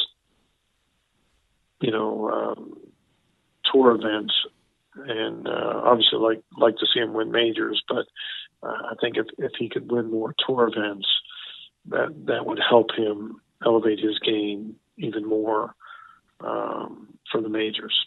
That's interesting, because one of the guests I had on early on when I started the podcast was Preston Green, and Preston is not, aside from being the strength and conditioning coach at University of Florida, Preston was the protege of Charles Poliquin, who is a world-class trainer, trained a lot of world champions and Olympians, worked a lot, I think, with the Chicago Blackhawks, and he was in a whole new level of sports trainings. And one of the questions I asked Preston was, is it better to improve your weaknesses or get better at your strengths? And he said, without even hesitation, he said, well, if you improve your weaknesses, your strengths will get stronger naturally. And I see exactly what you're saying, is that if not to shift focus from Brooks to winning majors to winning tour events, because who knows what that does to him in the majors, right? He said his recipe right now is very good, and that's a very delicate balance that you're playing with at, as we talked about, a level that not many people have achieved in the history of the game. But improving his week in, week out focus, because and I think he caught some flack for this by one of his interviews at a regular tour event, saying, I focus on the majors, and the media just kind of chastised him for, well, you don't focus on the regular events, which is unfair to him. But I think, and this is just an outsider's, I don't, this is not a critique by any means, but improving what would be considered at his level somewhat of a weakness, that he's at his talent level and everything that he brings, to not compete and win more regularly on a weekly basis. If that were to improve, it might improve his overall game. But again, who's going to mess with the success that he's had? Nobody on the planet. I don't care who they are. Well, I use that when the kids when they were younger, and I've always done it this way. I go watch every tournament, and I'd make my notes, and I might, we might be riding home, and we talk about everything, and said, you did a great job doing this, whatever it might be. The one weakness that I noticed was your bunker game wasn't very good. Mm-hmm. And I said, so before the next tournament, you probably need to put a little more time in on your bunker game. And, or maybe, you three putted too much, or, you need to work on speed control, or whatever it might be. And my whole theory was, I wanted to point out an area of weakness, because I used to always tell them, if you can take a weakness and make it a strength, you're hard to beat. Right. Anybody, if I'm a great putter and all I do is putt, well, that's great. I'll always be a great putter. But if I never address the fact that I can't drive it in play, I'll never become great. So you've got to always work on identify a weakness, work on it, make it a strength. And if I have no weaknesses in my game, you're going to have a hard time beating me. Mm-hmm. And so I think you always have to look at areas where you can improve. I didn't even sniff the level that Brooks has accomplished, but I would try to tell people that ask me, I said, look, when you're playing professional golf, the slightest thing can throw you off, in that And the analogy I tried to use was if somebody's driving through their neighborhood, and the equivalency would be they're playing with their buddies in their Saturday game. If you're driving at 20, 25 miles an hour in your neighborhood and you run over a 1-inch branch that blew off during the last rainstorm, okay, you feel it when you're driving. If you're at a professional level, and which it would to me would be the equivalent, let's say driving a high performance car at 150 miles an hour, and you hit that same 1-inch branch, there's a chance that you might not live through that. It's that drastic of a difference. And just to try to give people an analogy on the difference, so it's easy. I'm sure there's a million armchair coaches out there who say, well, Chase should do this like his brother did, and he'll get to the PGA Tour and he'll start winning. Or Brooks should do this, and he'll win another 3 majors. Yeah, well, that's real easy for somebody to say who has no understanding of the variables involved in what it takes to be at that level. I think the best thing both of them can do is tune all those things out Mm-hmm. and just believe in the process that they're going through.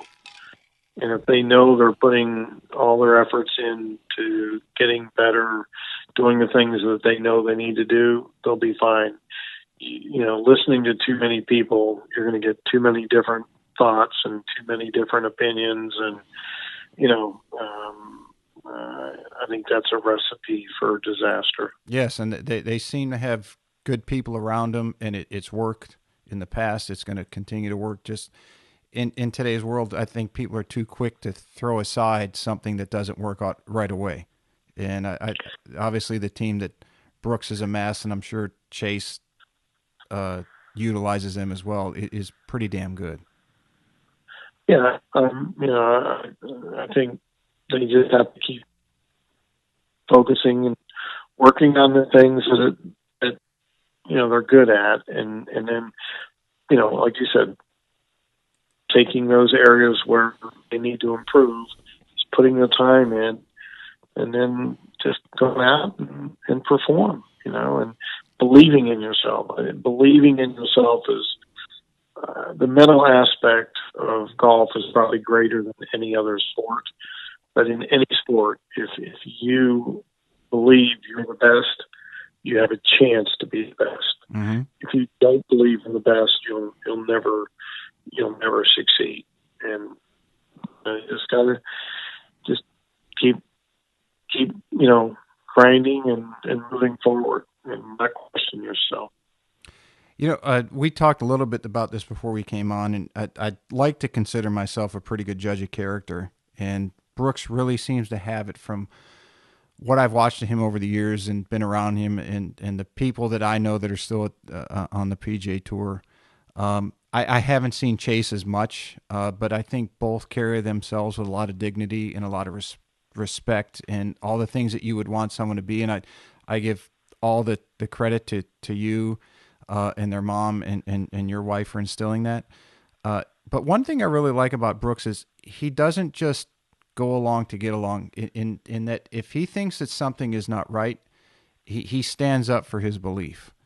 And it's so refreshing to see in sports today and in society in general. In other words, he doesn't seem to cower to the good old boy network, be it on the PGA Tour or anywhere else. And he's earned that by his accomplishments and his records, or his record. But that something tells me that he's like that, not just because he's been successful. Yeah, I mean, you've obviously known him his entire life. Can you speak a little bit to that?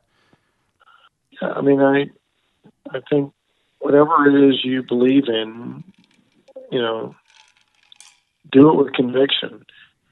And just because other people don't think that way doesn't mean that they're right. If that's what you believe is, stand up for what you believe in. May not be popular, but we're not playing a popularity contest. Mm-hmm.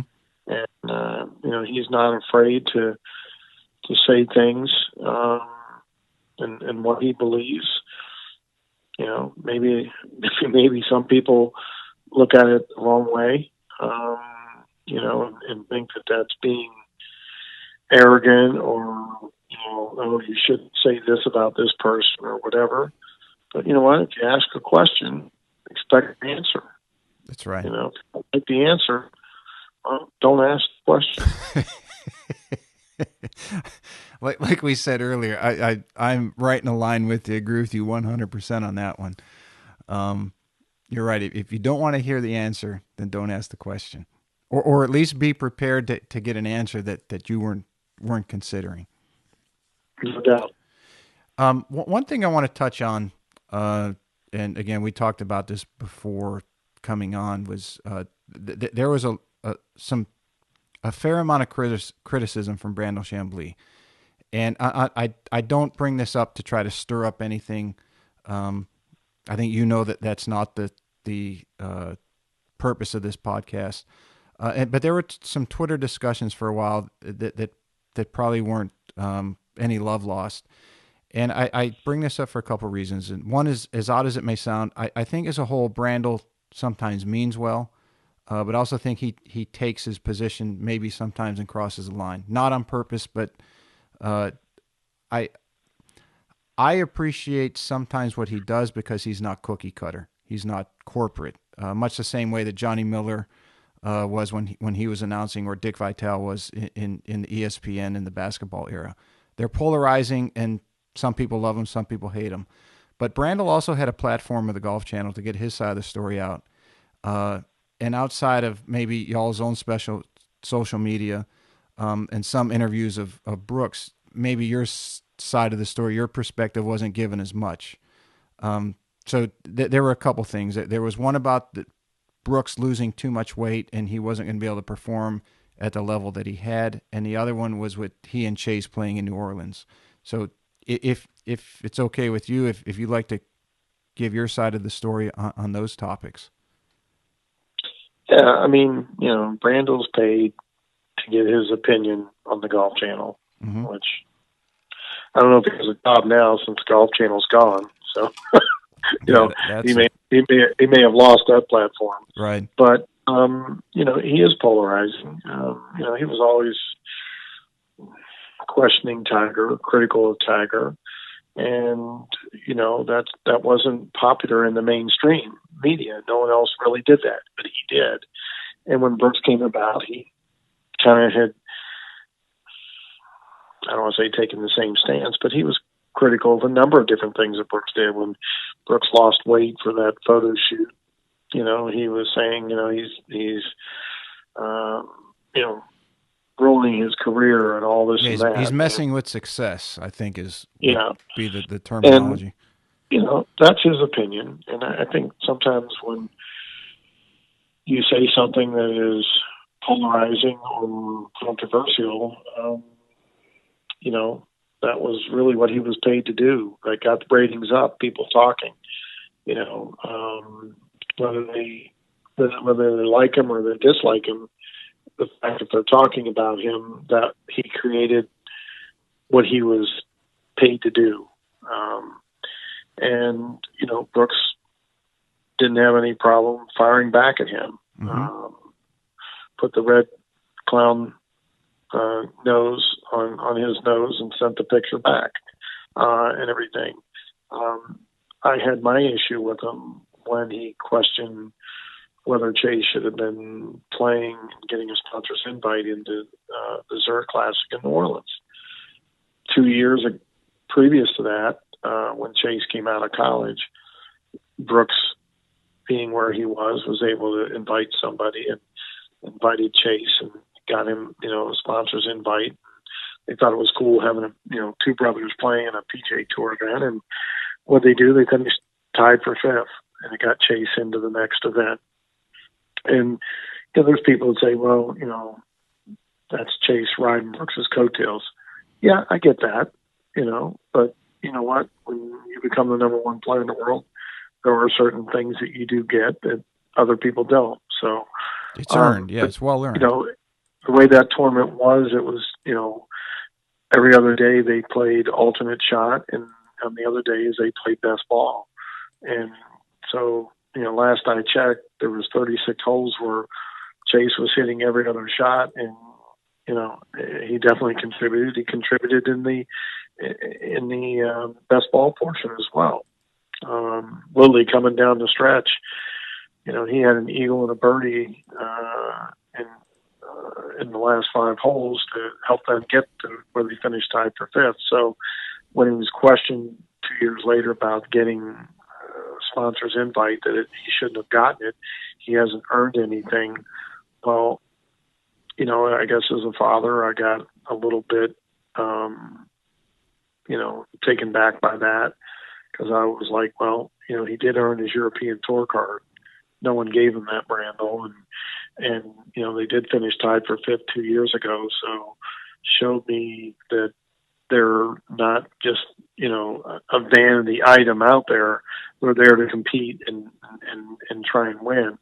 And I just felt it was unfair that he had criticized Chase on national television when he didn't do the same with others that were getting sponsors invites. And so as a dad, I stood up for my son, and so we went back and forth a little bit on social media, and other media people picked up on that, and I still stand behind it. I don't think Brandel had all the facts, and normally he does. When he takes a stance, he's got the facts to back it up, but I don't think he did there. And I stand behind what I said, but I tell him to his face the same thing. And watching that whole scenario play out, and I'm sitting there watching it and say, well, what's the problem? Chase has, he's a tour member in Europe. It's not like he's a club pro that has never broken 80. Maybe just to pass his PAT, and that's not to knock on club pros. They do a lot of great things for the game, but their focus is not on playing; it's more on servicing their members. So it's not like he's working at a golf club, and maybe at one time he was a good player in college, but now he's not. I mean, Chase was a world-class player in his own right. It's not like he just picked somebody at random. I thought it was unfair, and I say that here on the podcast, and I'd say that to Brandel if I ever met him. I say, Brandel, I thought that I don't agree with your assessment. And you're right. He is very well read. He does his homework, but in that situation, you're correct. Today, I side with you guys, the Koepka family, and at that time, I sided with the Koepka family. And they had a good finish. It's not like they came in last place.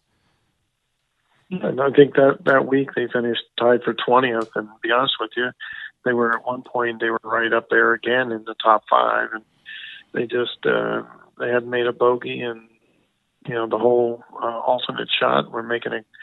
They actually had the low round at the time on Sunday with 4 holes to go, and they fell back. They made 3 bogeys, and for whatever reason, it happened, and he fell back to 20th, but it was still a respectable showing. So I think that kind of proved that, his commentary was inaccurate there. And, I think any father would stand up for their son or daughter, just like I did. And I'm proud that I did. And like I said, I'd do it again. I want to ask you as we come closer to the end here of the time, because I know you've got probably more important things to do than talk to me. But would the ultimate dilemma for you be that Chase and Brooks are both fighting it out for either a PGA Tour title or a major championship? As crazy as that may sound. People ask me, they said, who would you root for if they were tied coming down the 18th hole? And I said, I know exactly who I'd root for. And they're like, oh, one son is favored over the other. And I said, no, the one that needs it the most. Mm-hmm. And in today's situation, Chase needs it more than Brooks. I'd be totally fine if Brooks pull hooked it into the water and Chase hit it tight and beat him by 1 or 2 shots, because he needs that more than Brooks. So it's not that I love Chase any more than Brooks. It's just, if that opportunity is there, I'm pulling for the one that needs it. Mm-hmm. And I don't think anybody could fault you. Anybody that has kids, I don't think could fault you for that answer. No. One of your tweets that I had found on as I was researching uh, for this show was that you got Brooks once in between majors, and I wanted to ask you: does that mean that you're one of the few people that has beat the U.S. Open champion? Yeah, I'm trying to remember what that was. I think somebody had made a comment that he'd only lost like 5 people in the majors. Yeah, it was like Year or something like that. 99.7% of the Yeah, people he beat in his last 4 tournaments. yeah, yeah. Only 5 people beat him this year, and I kind of jumped in and said something like, "Well, I got him. I got him once too." And it was more out of fun or something. I don't play with him. Brooks doesn't play that much, so I don't get to play with him that often. I can't remember what it was, but I just chimed in. It was probably more just to be sarcastic. Sometimes I'm have more fun doing that because obviously I know I can't just go out and beat him. But I think we had a match and he was giving me so many shots or something, and I clipped him, and so I jumped on that opportunity when they were saying not too many people had beat him this year, and I wanted to make sure they knew I did. A little bit of needling, maybe a little different than when he was 10 years old and birdied the second hole and was smiling coming back. You might not be able to turn it on and give him a good whooping like you did then, but maybe a little bit of social media jabbing just to remind him who's dad and who's son. Yeah. I think I got in the hole in one in March, and that was my 4th one, and I think I made a comment that I'm one ahead now or something like that. Of both boys, and then Chase reminded me that he had 4, so I tied Chase, but I'm one up on both in that category. I wanted to ask you about one thing about fatherly advice, and especially when guys are being guys. And one of the cases in point being, I don't remember, it's about a year ago or so when Brooks did the social media swimsuit pulled up like a thong. And he was getting a lot of flack for that, probably more from his guy buddies than anybody else. So do you just roll your eyes and give him a big, WTF when you see him? Or do you just kind of let that, like, oh shit, I don't know. Okay, he's his own man now. He can do what the hell he wants to. Yeah, he's an adult who can make his decisions. No, I wouldn't have done it, but that was his choice, and I think someone said, "Well, are they going to do a father-son edition?" And I said, "No, definitely not." You're not going to be on there with a Speedo, pulling it up your ass crack and trying to get a laugh or two from your fraternity brothers. Those days are long gone. And it's probably a good thing that there weren't cell phones and social media back then, because that's the era I'm from as well, and I couldn't even imagine how much trouble I'd be in today if that stuff was around.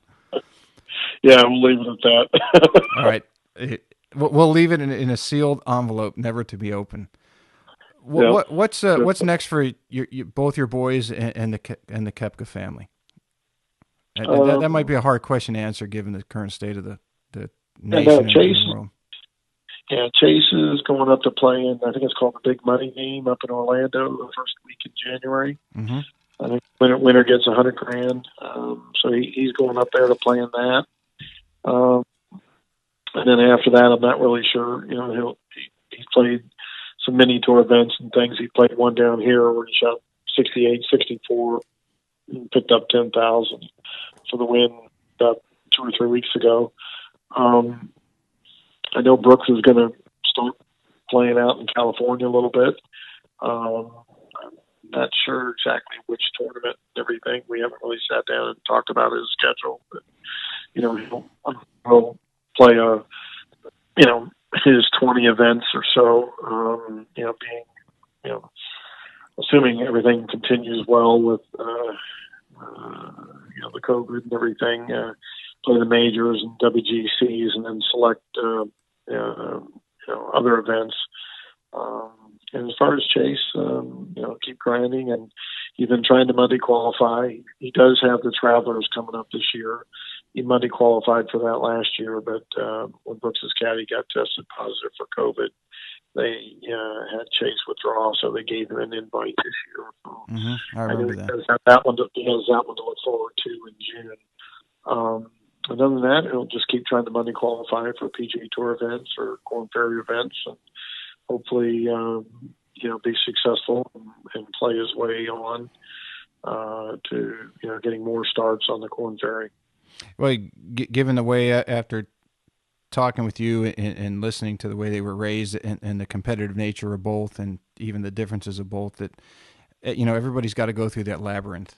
And I'm sure, given his principles that you instilled and the fundamentals, that I'm sure he's going to get through that. And even when things seem the most meager, that's when character seems to show itself the most.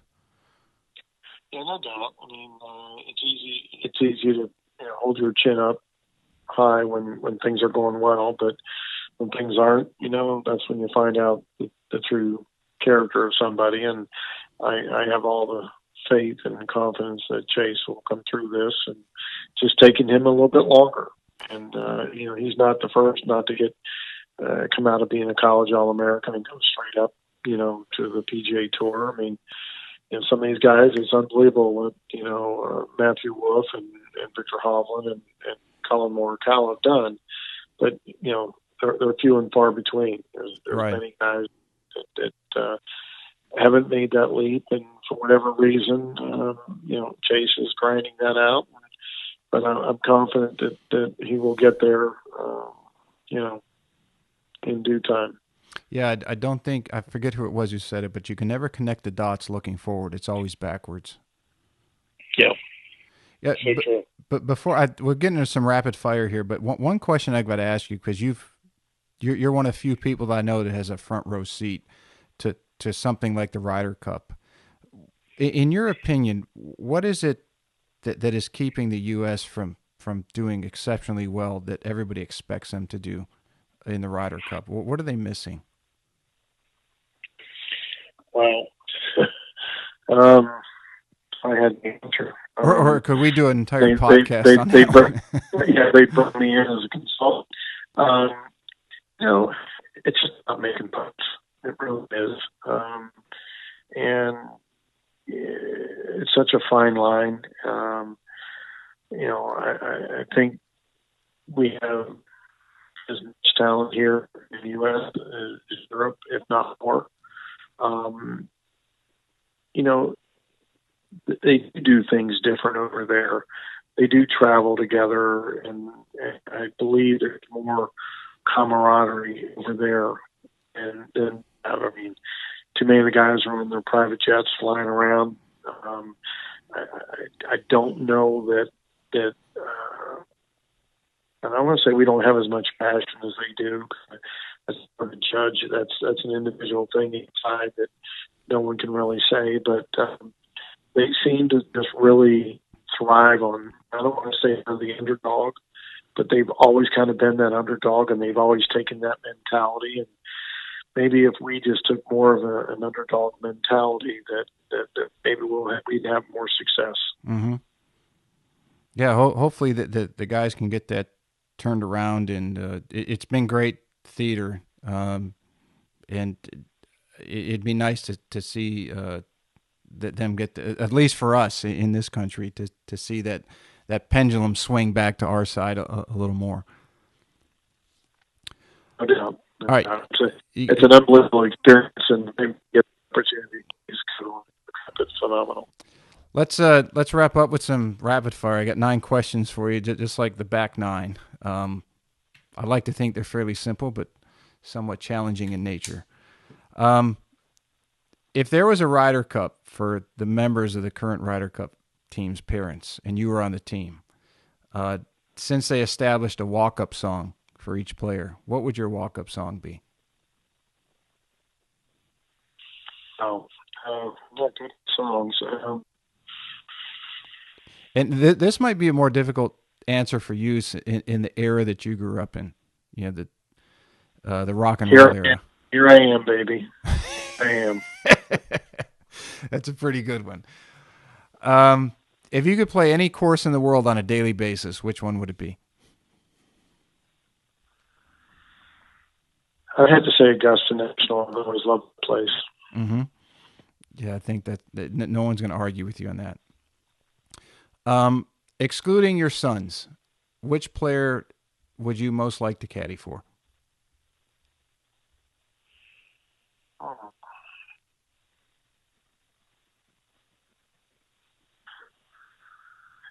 You know, I oh, never thought of that. I would say gotta be somebody that has fun out there. I'll be honest with you.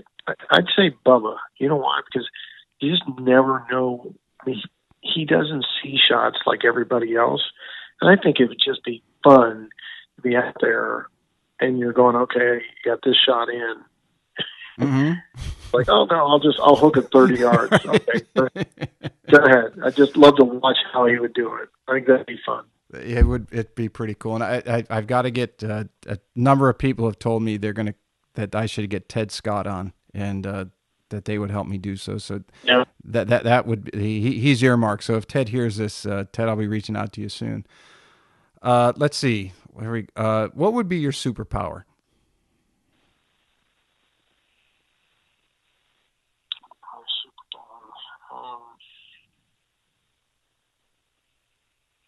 I'd say vision. I think that'd be My hard to vision. argue with what you've done with your two boys.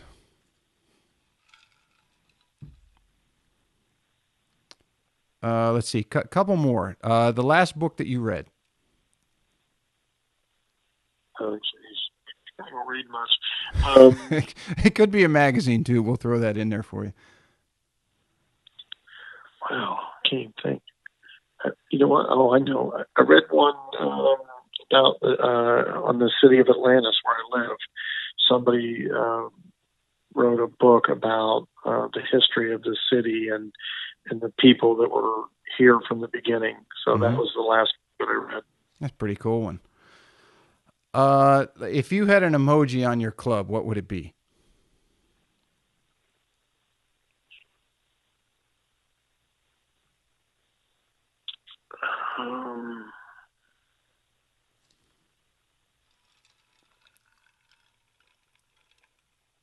It definitely wouldn't be a rocket because I don't hit it very far anymore. Hopefully, a fire on my putter. Hey, that's not a bad one. Let's see, a couple more. If they made a movie about your life, what actor would play you?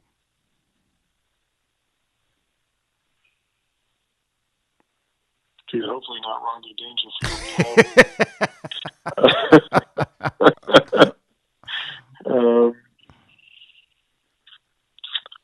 Wow.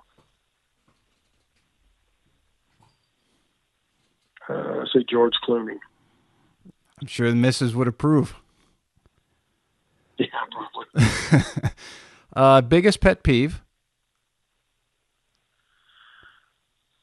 Dishonesty. Yeah, I'm right with you on that one. All right, the last one. Excluding your either of your boys, greatest of all time, golfer. Well, it's definitely Tiger. I mean, some of the shots that he's pulled off and what he's accomplished. You know, kudos to Jack. I just don't think the fields were as deep as they are now. Mm-hmm. So I definitely believe that Tiger is the GOAT. It's a fair argument, and I say this pretty much at the end of every podcast. I think I've had your 35th or 6th one. I think it's pretty much split 50-50, and both sides can make their fair arguments. Yep, no doubt. Well, Bob, both great. All the mutual friends we have told me that it would be great talking to you, and it's exceeded even those expectations. I can't thank you enough for coming on. I really, really enjoyed it. Yeah, I did too. It was fun, and I enjoy golf is my passion now.